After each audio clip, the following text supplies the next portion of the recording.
राज्य में विधानसभा चुनाव के नतीजे आए आज 10 दिन बीत चुके हैं, लेकिन अब तक मुख्यमंत्री पद का पेच बरकरार है।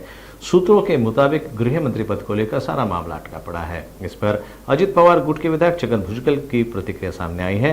नासिक में मीडिया से बात करते हुए भुजबल ने गृह मंत्री पद के महत्व को समझाया। साथ ही भुजबल ने फिर संकेत दिए हैं कि मुख्यमंत्री बीजेपी का ही होगा। इस मौके पर भुजबल मीडिया से सूत्रों पर चुटकी लेते हुए नजर आए। पण एकनाथ शिंदे कुठेतरी ठाम असल्याचं बघायला मिळतं। आज देखील त्यांनी वक्तव्य केले की माझ्या नेतृत्वावरच निवडणुका या झालेल्या होत्या। नाही, मला माहिती नाही, आजारी होते ते, ठाम वगैरे काय माहीत नाही मला।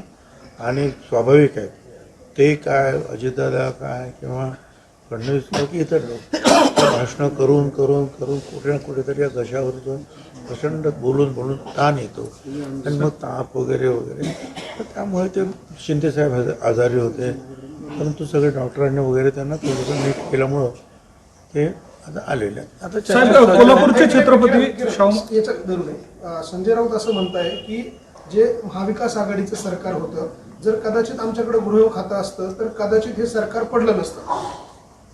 आणि फडणवीस वारंवार सांगत होते की गृहमंत्रीपद ठाकरेंनी स्वतःकडे अशी एक आठवण त्यांनी करून मला नाही माहिती, पण त्यांच्यापैकीच कोणतरी म्हणालं होतं ना की नाना पटोले यांनी जर विधानसभेचं अध्यक्षपद सोडलं नसतं काय तर पुढचं काय घडलं नसतं, हे पण त्यांनीच कोणीतरी बोलले ना, तेच कोणतरी बोलले, आठवा।